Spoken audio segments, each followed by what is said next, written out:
Welcome everyone, and thank you for joining us today. Today's webinar with Ahmed Khalaf will be on the topic of reality of change, navigating the human side of program management.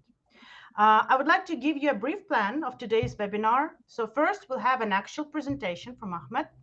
After the presentation, we will have a short interaction section. I will play the role of a team member who strongly resists any change, and Ahmed will try to convince me. This will help us see in practice how resistance can be handled actually. And finally, we'll open the floor for your questions. So feel free to write the questions to our chat.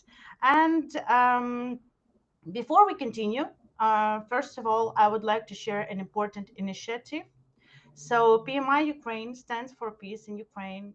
And in this spirit, we are supporting an initiative to help those who ensure safety and protection.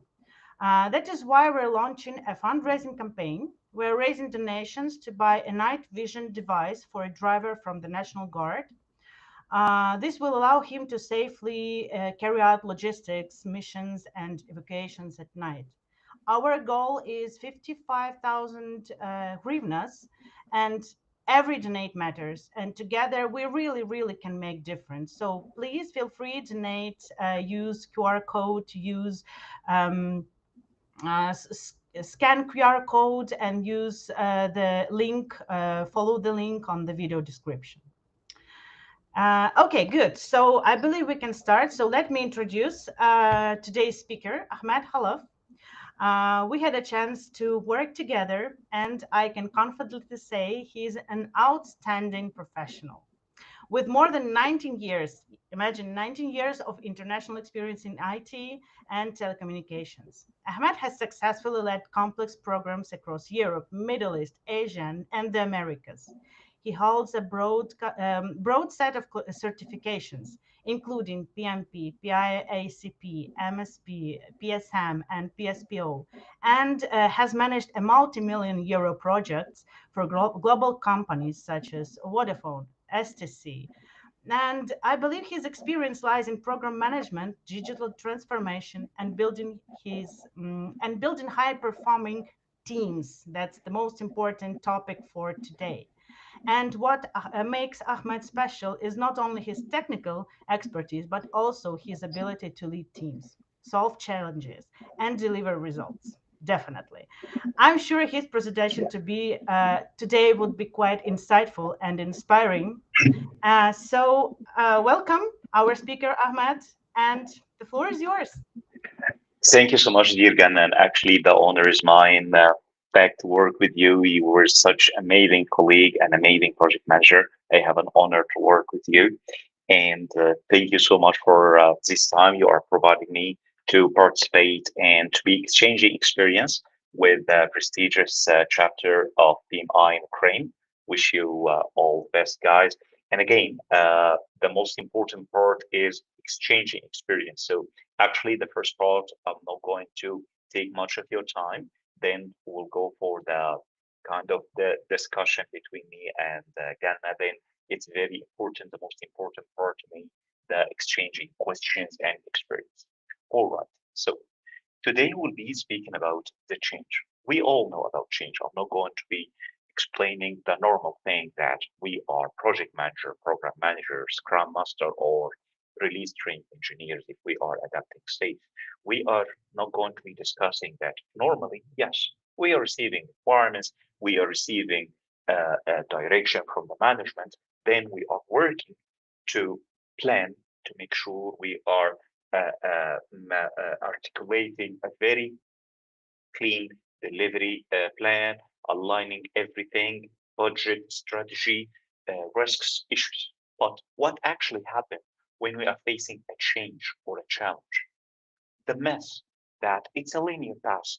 Change is normal. If I'm going to just communicate it to the team, they will be adapt. If I'm going to communicating to them in the most professional way, whatever it's be a formal email or team or Slack or face to face, they will be accepting this. And if someone of the team resists me, that means he have a personality issue, he have attitude, he's a rotten apple. However, the actual challenge, no, the actual reality is it's very complex. We, as a project managers, we are not normal technicians like a developer or a QA engineers or on-site engineers. When we are dealing with pure science, like 1 + 1 = 2, we are not just working on a code, make sure it's perfectly delivered, and that's it. No, human beings are way more complex. It's not like switch on button. Human, when they are facing a challenge or a change, they actually, most of them will be challenge you. They will be resistant, depending on the different mindset, different age, different location of the change, if it's going to be from their point of view, positive or negative. So it's very important when you are communicating a challenge or a change to the team, you need to take the psychological impact that not everyone is moving at the same speed, and to take it as a small of series. Let me give you an example. When I was back in 2014, I was back then a younger than where I am, like it was 11 years now, or 10 years now. So I was responsible for delivering 120 sites for an aviation company. Back then, I was working more with an Excel. Each row of an Excel was representing a site with huge amount of details. Back then, I was it was very complex because it was involving huge amount of formulas, pivot tables, etc. But this what the tool we have to be keep updating the progress of each site and different geographical location. It was in Europe, mainly in Europe, Pacific, Asia, and Americas. All right. Now then, we was facing that we have access to Jira.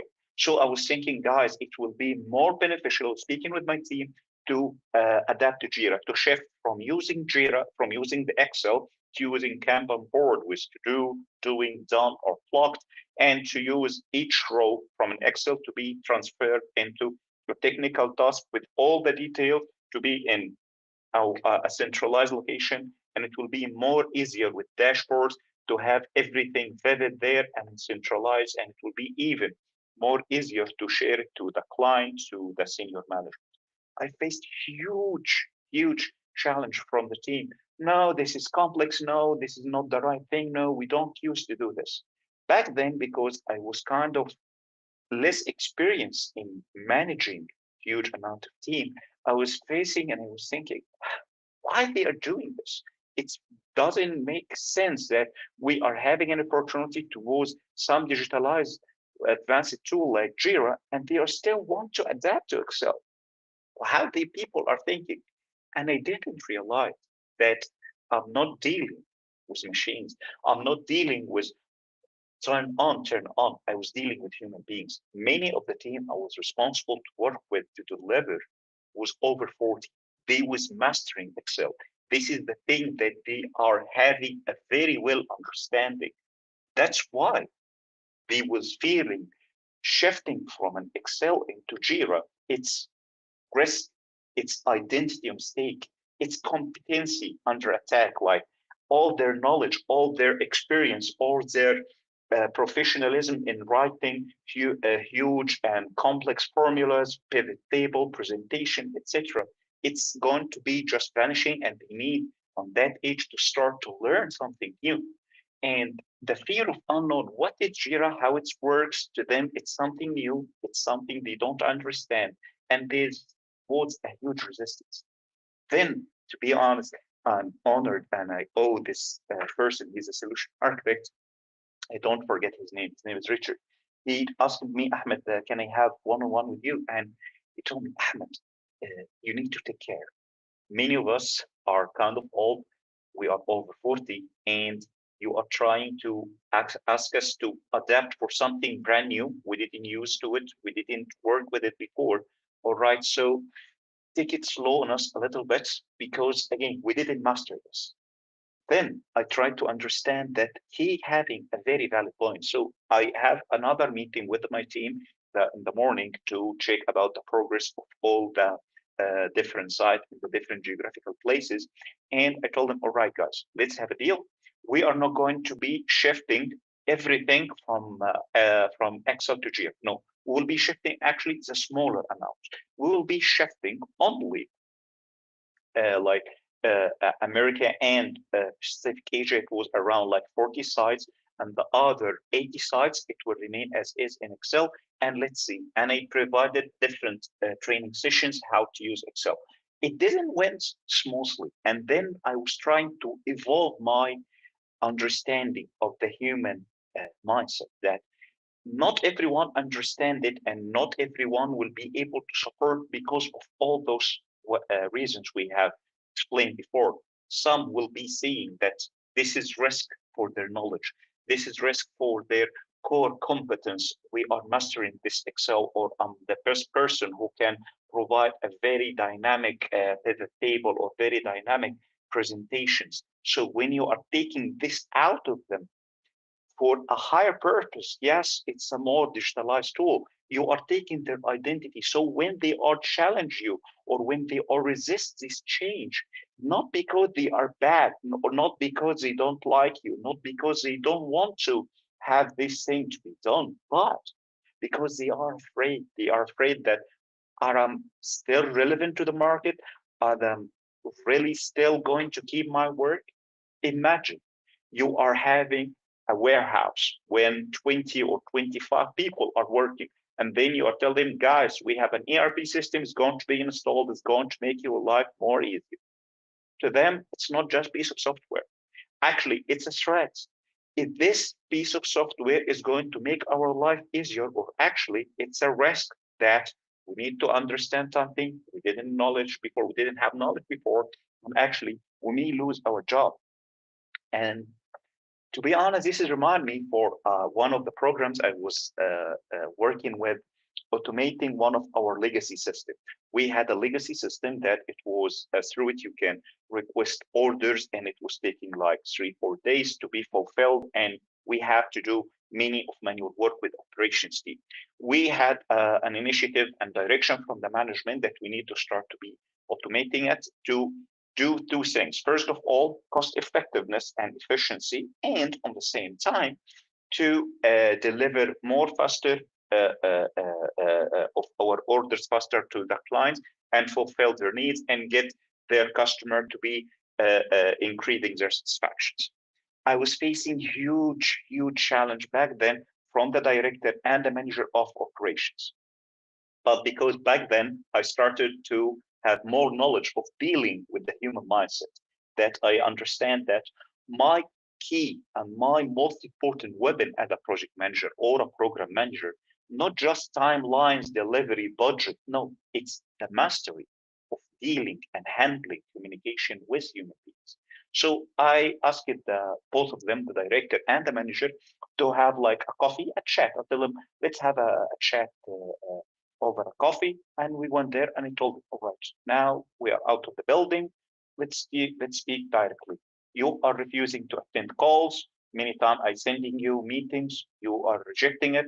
And even when you are attending, you are always giving negative vibes. You are saying that this automation is not actually is going to help, when we are asking you about providing us more of data, more of the workflow, how it goes from the order from the customer to your system to the customer warehouse in different locations. You are not providing a vivid understanding.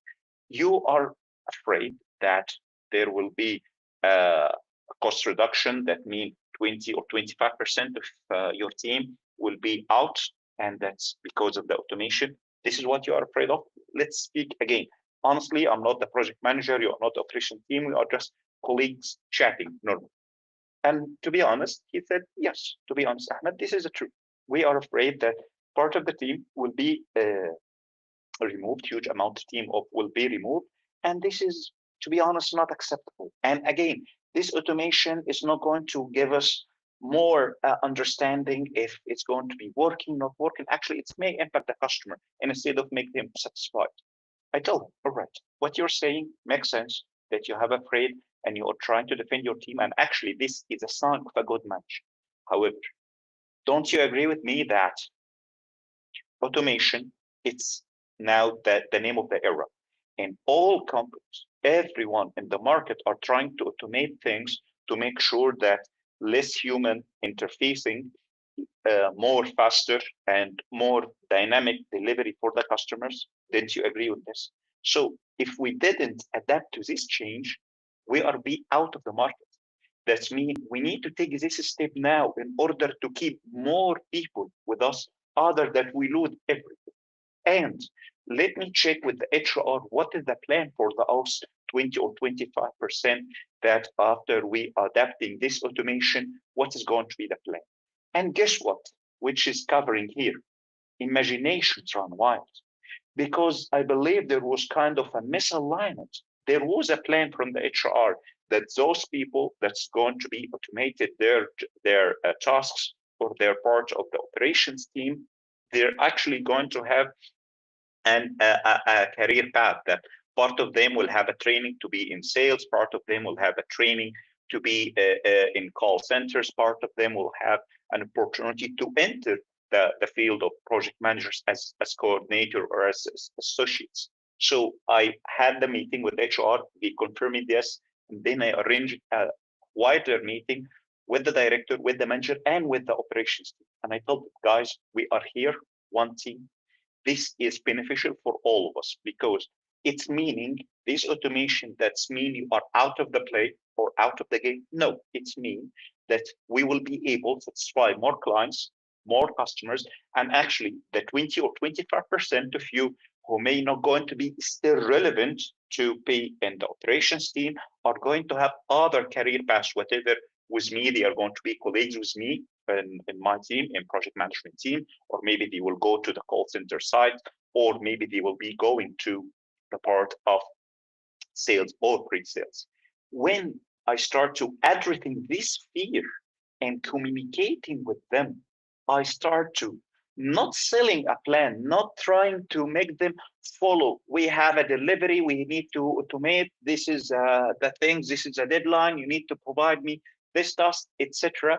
No, actually, I start to get more insight from them. And when these insights, this fear would address that, no, you are not going to lose your job.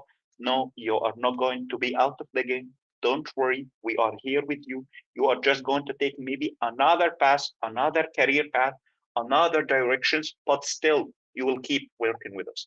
And this is inevitable because if we didn't do this, actually we all will be out. It's something that we need to adapt to keep us relevant to the market. So very, very important to understand something. We as project managers are not dealing with machines.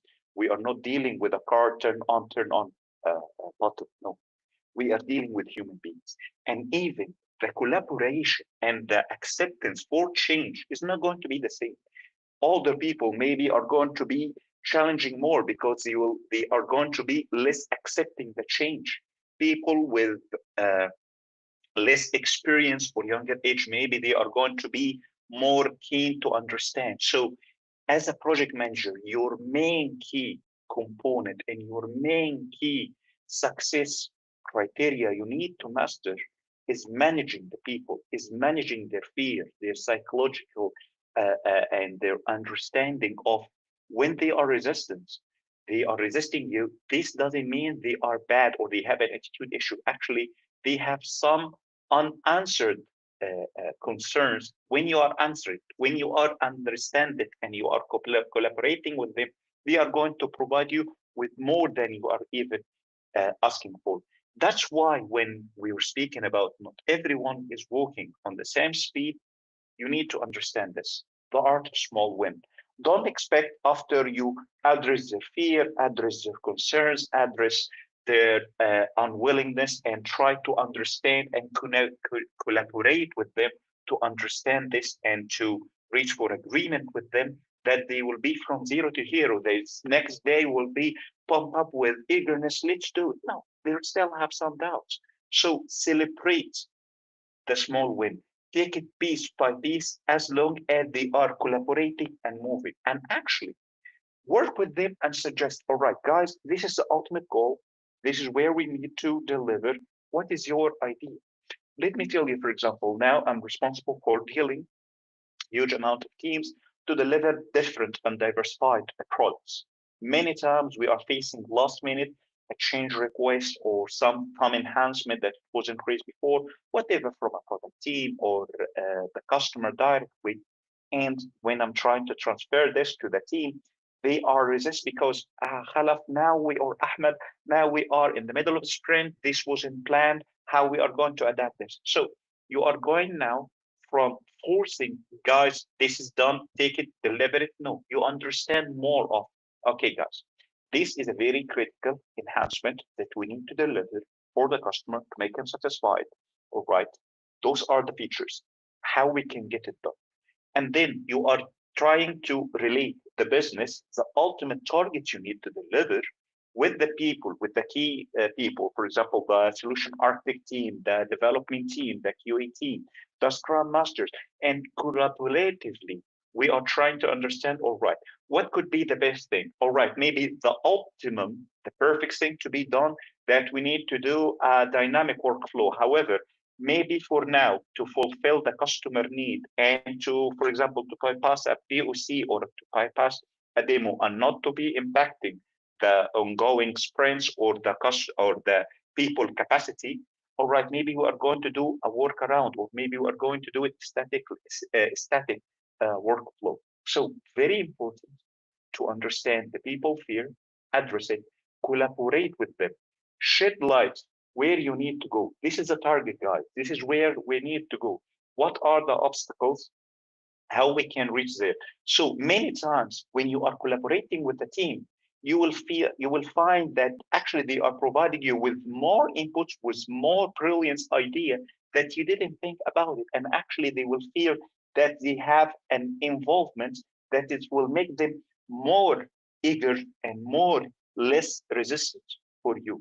So this will come by creating a safe environment, by creating a place when they can share their fearness, share their feedback, even if it's very important, complaining about you. Ahmed, we didn't like this. Ahmed, we didn't like that, which is equal for everyone or project manager or work. So very important to create a safe environment.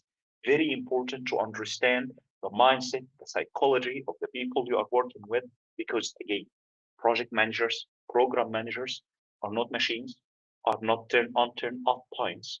They are very complex, very dynamic. And as long as you are caring for them and you are supporting them, believe me, they will be supporting you back. Rather than this, thank you. And I hope that it was kind of fruitful, and looking forward to hear your feedbacks, my dear. Sure, sure. Thank you, Ahmed. It was amazing presentation. So, guys, I want to remind you that you can address your question to Ahmed in the chat in YouTube.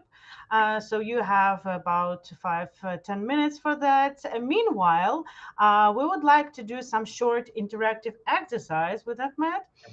So we will play a small, let's say, a role play of a developer who strongly resists changes. And Ahmed will be a manager who needs to convince me as a developer that we need these changes, and why do we need these changes, and why do I need to accept that? So the question of the change is to adopting AI in our work process. So my role is resist as much as I can. And Ahmed's task is to show how manager can listen, respond, how he can guide the team member towards acceptance.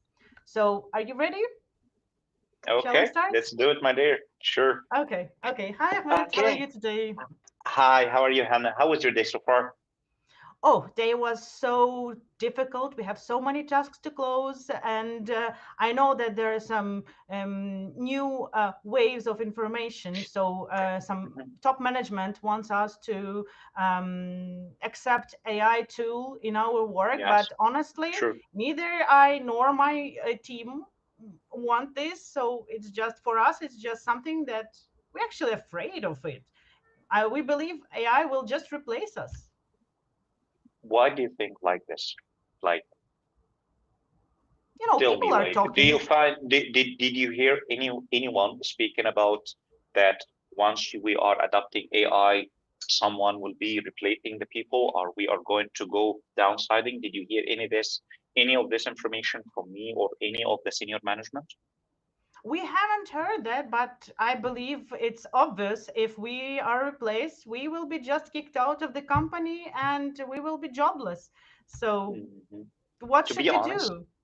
actually, this is not true, dear Ganna. It's actually a tool. AI, you can look at it as if it's an enemy you need to defeat, which we can, because our human being ability, it's not like machine. Imagine like a worker in the 18th century, he used or he keep rejecting using a machine that is working with electricity. He will be out of the market, all right? And again, with the machines, did we lose human beings? Did we fire people? No. Actually, we are going to be adding more responsibility. Let me tell you, your actual velocity, Hannah, is around like you are a senior, an amazing senior developer, backend developer. So you are providing around like 10, 12 story points per sprint. Something like that, So yes. actually, and you have always this back and forth between you and the QA.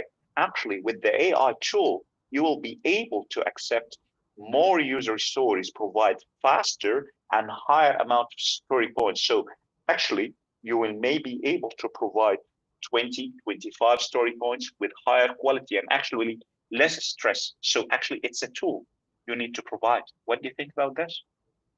Well, it's still not 100%. I'm still not 100% sure. It makes sense, but it's all something in the air, somewhere in the air, and I'm not sure whether I really want to learn something because I'm overloaded with tasks.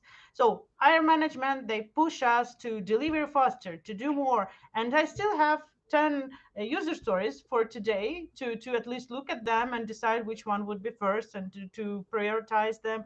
So anyways, I'm overloaded. I don't have time to learn some new tools. Okay, let me tell you like few points. First, actually, it's very important, and I will take it with the senior manager, with the senior scrum master you're working with, that we have give a very clear direction from with the agreement with the senior management that in order to adapt for the AI, we need to lower temporarily our velocity or our acceptance of user stories. This has been accepted from the senior management with the product team also, that we need to leave around 20% capacity of the team velocity, team time, to learning and understanding AI. And I'm telling you something. Did you use our tool? Did you use our AI module? Did you see if it's helping you or not? I haven't tried it yet. Why? Like, give it a try. Give it a try to tell you. First of all, it's our first initiative. Maybe it's not going to be providing you with this level of efficiency or effectiveness. And that's why our AI team is already prepared to hear and to receive the feedback from our team, because AI is there and is going to actually to expand. So whatever we use it, get benefits of it, or actually we going to be out, will be like dinosaurs. So let me ask you actually a question, Hannah. We are now in the era when no one will keep working on the same company for the rest of his life. So do you think that if you kept rejecting using AI and you feel like this threat's going to take me, I'm not thinking about actually it's a tool that it will help me accepting and delivering faster, delivering more user stories, delivering more story points with more or with less amount of bugs and with higher quality. Do you think if you were going to have an opportunity to work for Microsoft, Google, Meta, or any of these big names, you will be accepting a developer who doesn't master AI? I don't believe you will be able Maybe to, not. to pass the first letter. Exactly, thank you. So it's exactly as what happened to Nokia. Nokia rejected the change, rejected Android. They were saying, no, we are top selling mobile company in the world. We don't need Android. What happened to them? They was out of market. So change is inevitable.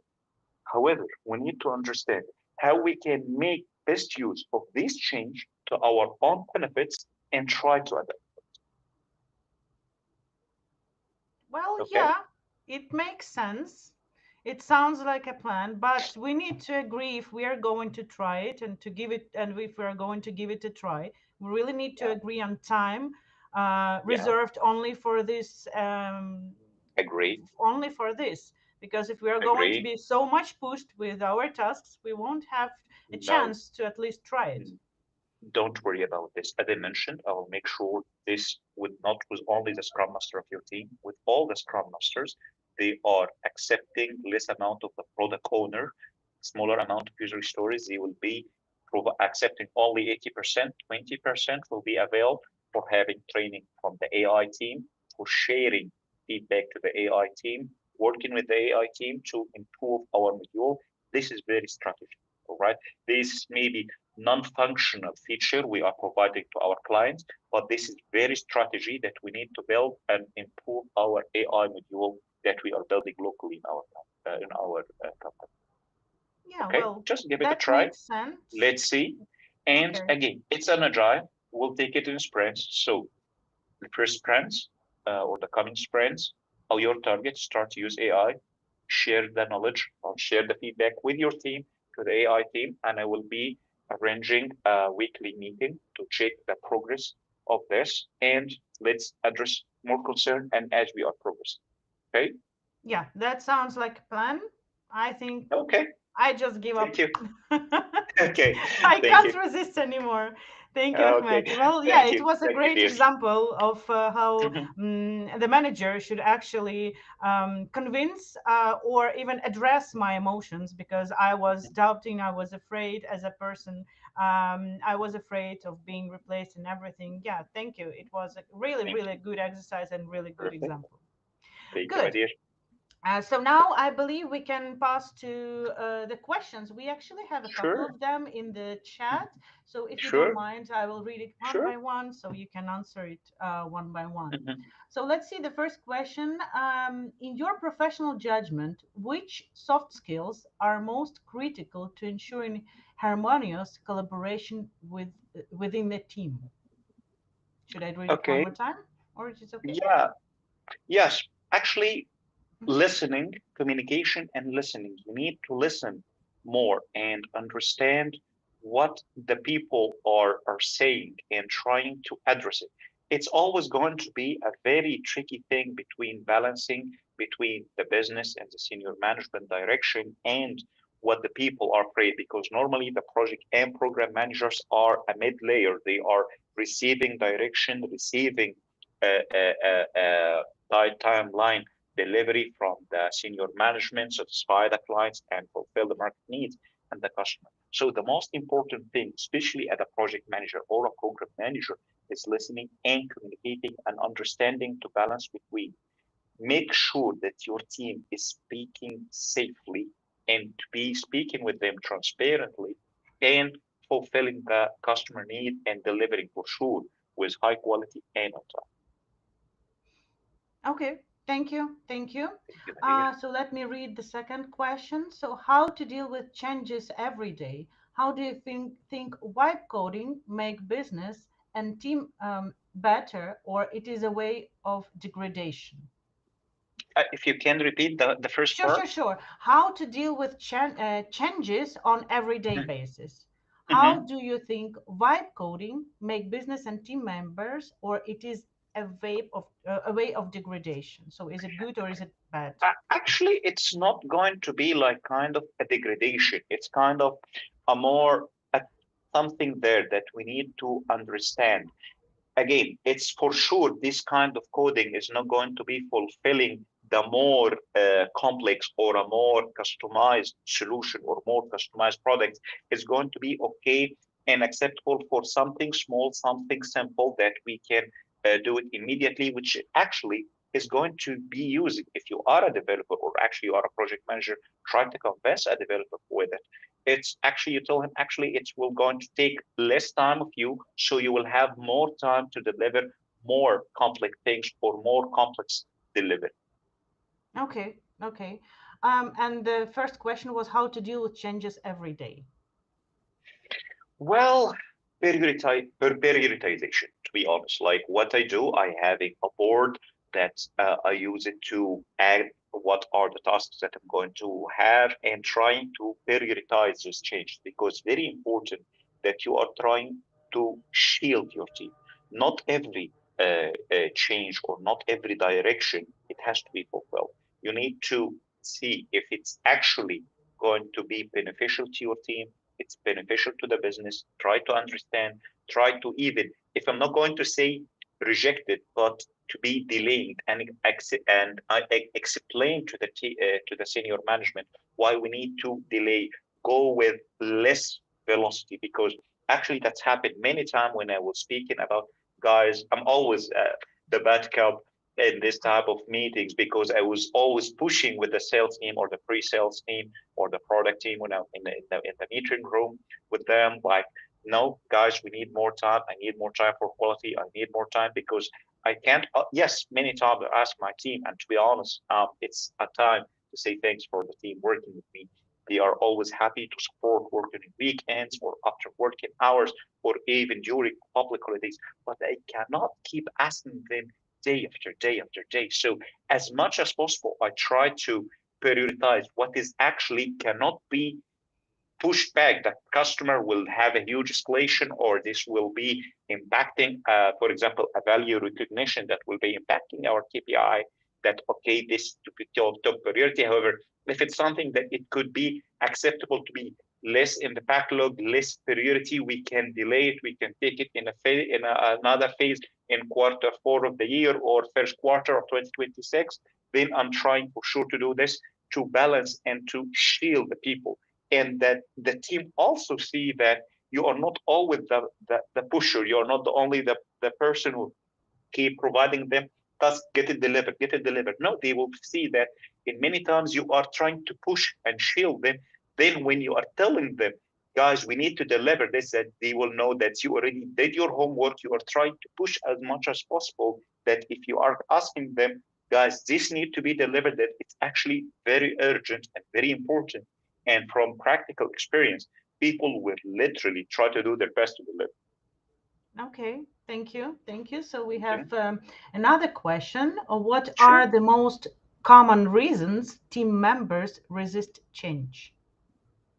Okay, most of it, as they were speaking, fear of the unknown, why we are having this, or fear of failure, like if I'm going to have this change, I will be able to do it or not. Like exact, like I was giving back when I was feeling that with thinking that change is something bad, or the resistance for the change that this is something bad, when I was asking my team to start to use Jira instead of Excel, and many of the team working with me, or the manager side engineers and the architect was rejecting this. They were afraid that, will I will be able to use Jira? I may fail to use it. I'm going to lose my mastery. I'm perfect. I'm professional in writing a very complex Jira and pivot table. Now I'm trying to learn something new. So this is, I believe, one of the most reason for resistance is afraid, is because, for example, I will tell you an example. If someone will tell me there is an acquisition for the company I work for, and there will be a change in the management, I'll be afraid. Well, I have a good relationship with the current management I have, and they already know my capabilities and my previous experience and my previous achievements. Well, the new acquisition team or the new acquisition company are going to keep me. So we are human beings. It doesn't mean that I'm speaking of the change and accepting the change, that when I will face that change, I will be accepting it easily. But it's about how you deal with your mind, how you're trying to convince that, well, it's inevitable. If it's something in my hand, like let's see or address this. If it's something in my hand that I can change, no. If it's something that I can push back in many times, no. So how I can deal with it, how I can mitigate it. Mm-hmm. Mhm. Okay, thank you. Sure. And another one, I believe it would be one of the last one, and I also have mine. So I would like to Sure, my ask you dear. my question. Yeah. Sure, my So dear. the question is, can you give some arguments against the statement that technical specialists are the most crucial members of the team? Because I believe many people believe this statement, that technical specialists are the crucial members. So what do you think? To be honest, they are the core, to be honest, because if you are delivering a software, whatever, it's a website, a mobile, IoT solutions, or sites, or you are building a building, for sure, the technician is the core, it's the heart of the delivery. And that's why I keep saying, as a project manager, you may have a more complex thing than the core of the technician, because the technician is dealing with science, with facts. 1 + 1 = 2. I have a code, I write it, it's done perfectly, perfect. I have a QA, I'm building, I'm playing with mathematics or engineering rule. However, you are as a project manager or a program manager, you are leading or responsible to communicate with the senior management, with their mindset, with the people who are doing the change with their own hands and with the resistance to change. So it's core for sure. No one can ever work, because again, we are not as a project manager doing or delivering anything with our own hands. We are just thinking, making plans, make sure the people are working, but without the core of the technician, for sure, everything will collapse. Okay, thanks. Thank you, my dear. So now it's, I believe, all questions for today, and I actually have one last one from myself. Sure. So how can manager actually tell the difference between healthy resistance and real blocking behavior? Because I believe there is a huge difference between healthy resistance and when the person just don't want to agree on anything. It's just a blocking behavior, no, and that's it. So how to differentiate it? Okay, it's exactly, but let me tell you, it's ongoing experience. To be honest, I can't say that I master it. I'm trying to improve myself as I'm going. So it's something that you are keep improving as you are working with people. However, it's kind of, they can see one of the signals, the excuses or the reasons. I'm not going to say excuses. I will be using the reason. The person when you are speaking with him one-on-one is saying that I don't want to do this because 1, 2, 3. Is it realistic or not? And when you are address part of it, maybe because some other parts are not getting addressed, are he keep rejecting or not? For example, like when you was saying that you are afraid to use AI because you are afraid that this is going to be impact your resilience to the the company. But when I'm telling you, no, it's actually will make you still working, but accepting more user stories, delivering it more faster, and be more relevant to the markets.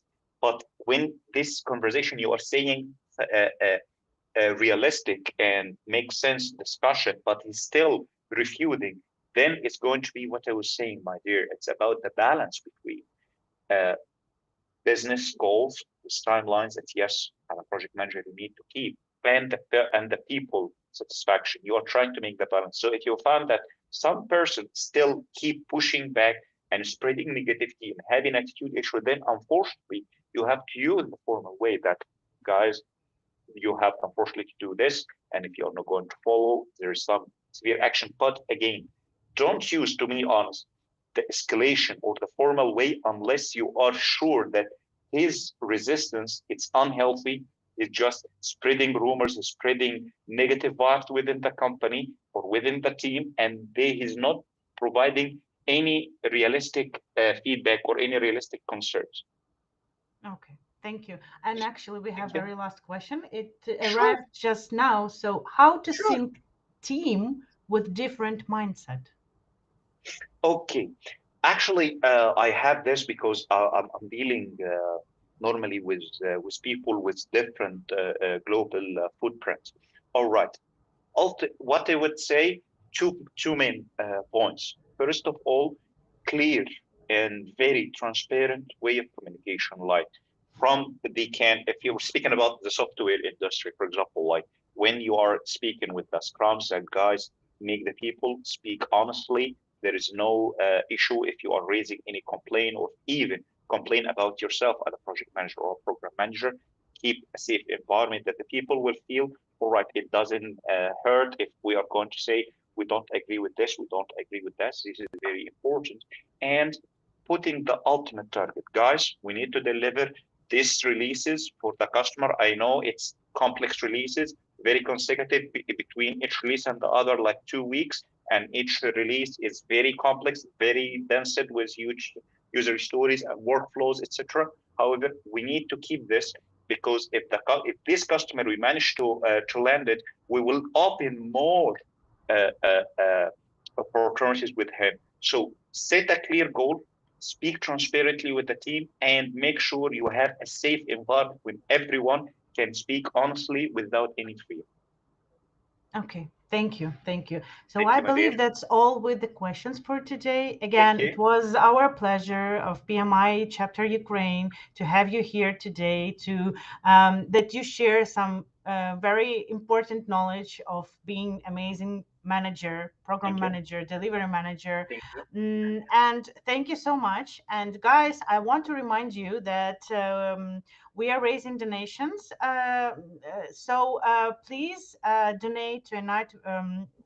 Let me reshare it. Please share it. Sure. Please Just donate 1 second. to our fund and to buy a night vision device for a driver from a National Guard Brigade for Bish.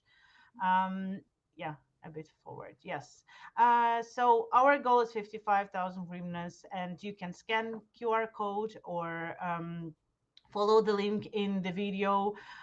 Please donate, and let the peace be in Ukraine. Ahmed, we are very thankful. We're glad to have you. Thank you. The honor, to be honest, is mine, and I hope all the peace to be landed all over the world. Thank you so much, dear team, and it was such an honor to be part of this discussion today in Ukraine PMI chapter. Thank you so much, my dears. Thank you. Have a good evening.